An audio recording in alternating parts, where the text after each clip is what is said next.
Breaking news చూస్తున్నారు. షార్జాలో దారుణం చోటు చేసుకుంది. షార్జాలో కేరళ తల్లి బిడ్డలు ఒక విధంగా చెప్పాలంటే బలవన్మరణానికి పాల్పడ్డారు. ఇది నిజంగా గుండె తరుక్కుపోయే వార్త. కేరళలో కేరళ తల్లి బిడ్డలకు సంబంధించి వాళ్ళిద్దరూ షార్జా చేరుకున్నారు. షార్జాలో అక్కడ వాళ్ళు ఉంటున్నారు. ఈ నేపథ్యంలో అక్కడ జరిగిన దారుణానికి సంబంధించి ఒక్కసారిగా అందరినీ షాక్ గురి చేసింది. విపంచిక, అలాగే ఆమె 1.5 సంవత్సరాలున్న చిన్నారి. ఆ విపంచిక అనే మహిళ తను చనిపోవడమే కాదు, తను బలవన్మరణానికి పాల్పడమే కాదు, తన బిడ్డను కూడా చంపేసింది. వాళ్ళిద్దరూ బలవన్మరణానికి పాల్పడ్డారు. అయితే ఈ ఘటనకు సంబంధించి ఆమె విపంచిక భర్త ప్రస్తుతం ఆరోపణలు ఎదుర్కొంటున్నాడు. విపంచిక భర్త, విపంచిక మామ, విపంచిక ఆడబడుచు, సిస్టర్ లాగా చెప్పడం జరుగుతోంది. వీళ్ళు ముగ్గురు తనని వేధించారు, కట్నం కోసం వేధించారు, ఇలా అనేక రకాల వేధింపులకు గురైందనేది ప్రస్తుతం ఈ అంశానికి సంబంధించి చర్చ జరుగుతోంది. ఈ నెల 8వ తారీఖున షార్జాలో బిడ్డను చంపి తను కూడా బలవన్మరణానికి పాల్పడింది విపంచిక. ఫేస్బుక్లో 6 పేజీల నోట్ రాసి పోస్ట్ చేసింది విపంచిక. భర్తపై వరకట్నం, మామపై లైంగిక వేధింపుల ఆరోపణలు గుప్పించిన దాంట్లో 7 ఏళ్లుగా షార్జాలోని ఓ సంస్థలో క్లర్క్గా పనిచేస్తోంది విపంచిక. 2020 నవంబర్లో నితీష్తో వివాహమైంది విపంచికకు. దాంతోపాటు ఎంత దారుణంగా అంటే ఈ ఇబ్బందికర పరిస్థితులు మాట. మరి ముఖ్యంగా లైంగిక అంశానికి సంబంధించి మాట్లాడుకున్నప్పుడు సెల్ ఫోన్లో చూసి అలా చెయ్యాలి అంటూ భర్త చిత్రహింసలు పెట్టేవాడు, అటువంటి చిత్రవధలకు గురి చేసేవాడు అంటూ కూడా చెప్పుకొచ్చింది ఆ లెటర్లో. భర్త ముందే మామ లైంగికంగా వేధించాడంటూ కూడా ఆ లెటర్లో చెప్పుకొచ్చింది. అందంగా ఉందని గుండు గీయించింది ఆ భర్త కుటుంబం. ఆమె అందంగా ఉందంటూ కూడా గుండు గీయించిందట ఆ కుటుంబం. అంటే ఎంత టార్చర్ పెట్టుంటారు. కట్నం కోసం అత్తమామలు, ఆడపడుచు వేధింపులు. చివరికి 1 ఏడాది పాపను చంపేసి తాను కూడా బలవన్మరణానికి పాల్పడింది విపంచిక.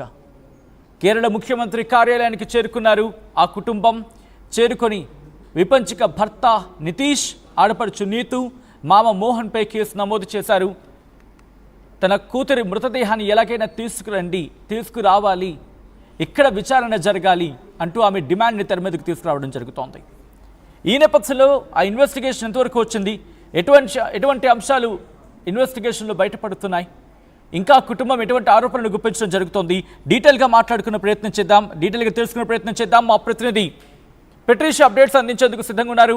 పెట్రీషియా ఈ డీటెయిల్స్ని ట్రాక్ చేస్తున్నారు. ఒకసారి పెట్రీషియా దగ్గరికి వెళ్ళే ప్రయత్నం చేస్తున్నారు. పెట్రీషియా, ఈ ఇన్వెస్టిగేషన్ ఎంతవరకు వచ్చింది, ఎటువంటి విస్తుపోయే నిజాలు ఇన్వెస్టిగేషన్లో బయటపడుతున్నాయి? షార్జాలో జరిగిన ఘటన ప్రస్తుతం అందరినీ కూడా కలిసి వేస్తుంది. ఒకవైపు భార్యని అతి దారుణంగా తను చనిపోవడానికి కూడా ప్రయత్నించిన భర్త, అదే కాకుండా కూడా తను బలవన్మరణానికి పాల్పడింది.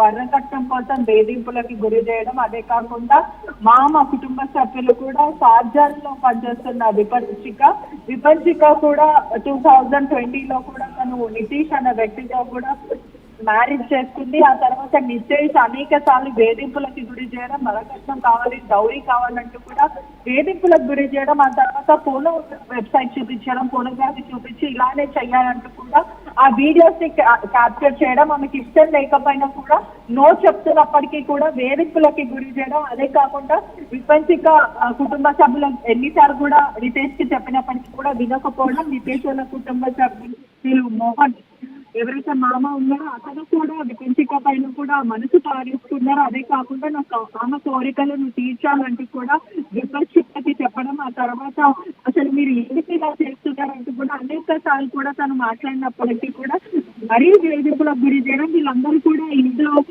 కొంచెం నలుపుగా ఉంటారు, విపంచిక ఒకటే తెల్లగా ఉంటది కాబట్టి ఓర్వలేక, అంటే తను అందరూ కూడా నల్లగుంటాను ఒక్కదాన్ని అందంగా ఉంటావు అసలు అవసరం లేదంటూ కూడా తనకి అతింటి వాళ్ళు గుండు కొట్టిన పరిస్థితి అయితే కనిపిస్తుంది. అంటే అనేక సార్లు తను కడుపుతో ఉన్నప్పుడు కూడా తిండి పెట్టకుండా ఫుడ్ ఇవ్వకుండా పైశాచిక ఆనందం పొందారని కూడా తెలుస్తుంది. మరోవైపు మామ కాను కోరిక తీర్చారంటూ కూడా తండ్రి స్థానంలో ఉన్న మామని అలా ప్రవర్తించేసరికి కూడా విపంచిక తీవ్రమైన మనస్తాపానికి గురైంది. తను చనిపోక ముందు కూడా దాదాపు 6 పేజీల్లో ఫేస్బుక్ లో కూడా తను ఏదైతే చెప్పిందో ఇదంతా కూడా తను క్లారిటీగా చెప్పింది. అదే కాకుండా చిన్న పసిపాప 7 ఏడాదిన్నర ఉన్న పసిపాపని కూడా సొంత కూతుర్ని కూడా తను పిల్లలతో వచ్చి మరీ చంపేసింది. నా పాపని కూడా బ్రతకనివ్వరు, అందుకే మేము ఇద్దరం చనిపోతున్నాము, ఈ వరల్డ్ లో మేము ఉండొద్దు అనుకుంటున్నాం అంటూ కూడా చెప్పడం జరిగింది. అదే కాకుండా విపంచిక కుటుంబ సభ్యులు కూడా మా పాపని అతి దారుణంగా చంపేశారు, నా కన్న బిడ్డని ఎంతో అల్లారి ముద్దుగా పెంచుకున్నాను.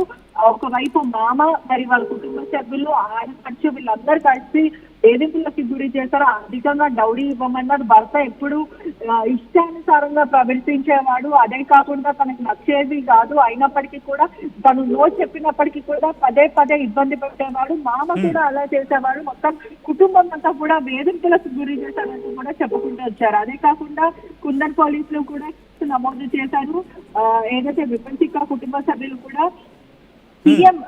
కేరళ సీఎం కలవడం అయితే జరిగింది. ఇదంతా కూడా గత కొన్ని నెలల నుంచి జరుగుతుంది. అట్లీస్ట్ తను ప్రెగ్నెంట్ గా ఉన్నప్పుడు కూడా వాళ్ళు ఫుడ్ పెట్టలేరు. ఎన్నో సార్లు విపంచిక కాల్ చేసి ఏడ్చిన పరిస్థితి ఉంది. కానీ మేము మాత్రం అడ్జస్ట్ అయిపోవాలి, మ్యారేజ్ లైఫ్ అంటే అదే అంటూ కూడా అనేక సార్లు మేము చెప్పాము. కానీ అయినప్పటికీ కూడా విపంచిక ఇలా బలవన్మరణానికి పాల్పడుతుందని కూడా మేము అనుకోలేము. నా కూతురు ఎంతో కష్టపడింది, నలుగురు కలిసి వేధింపులకి గురి చేశారంటూ కూడా ఆ కుటుంబం ఆరోపిస్తున్న పరిస్థితి అయితే కనిపిస్తుంది. రైట్ పెట్రీషియా, ఒక్కసారి మీరు లైన్లో ఉండే ప్రయత్నం చేయండి. నిజంగా మనుషులేనారా మీరు? మనుషులేనా అసలు మీరు? ఒక ఆడబిడ్డ మిమ్మల్ని నమ్మి మీ ఇంటికి వస్తే, ఒక ఆడబిడ్డ మిమ్మల్ని నమ్మి మీ ఇంటికి వస్తే మీరు చేసే పని ఇదారా? ఇదేనా అసలు మనుషులేనా మీరు? ఒక ఆడబిడ్డ మిమ్మల్ని నమ్మి మీ ఇంటికి వస్తే వరే నువ్వు మామవా లేకపోతే అసలు మనిషివేనా? క్షమించాలి బహుశా ఏకవచనంతో ఆ వ్యక్తిని సంబోధించినందుకు. ఎందుకంటే బూతు చిత్రాలు చూపించి ఇలా చేయాలి అంటూ భర్త చెప్పడం, భర్త ముందే మామ తన మీద లైంగిక వేధింపులకు పాల్పడటం ఏ ఆడబిడ్డ తట్టుకోగలదండి? ఏ ఆడబిడ్డ తట్టుకుంటుంది? ఏ ఆడబిడ్డ తట్టుకోగలదు, సహించగలదు? ఏమ్మా నీ వదినేగా, నీకు తెలియదా నీ వదిన ఇబ్బంది పడుతుందన్నప్పుడు నువ్వు లాగి లంపకాయ కొడాల్సింది పోయి లాగి ఒక్కటిస్తే నీ అన్నకో లేకపోతే నీ సోదరుడికో నీ తండ్రికో తప్పులేదు. ఇలాంటి వాళ్ళకి అలాంటి దెబ్బలు పడాల్సిందే. ఏం తల్లి నువ్వు కూడా చెప్పలేకపోయావా నీ కుటుంబానికి? నీలాంటి ఆడబిడ్డేగా నువ్వు కూడా ఏదో సందర్భంలో అత్తింటి కాలు తొక్కాల్సిందేగా.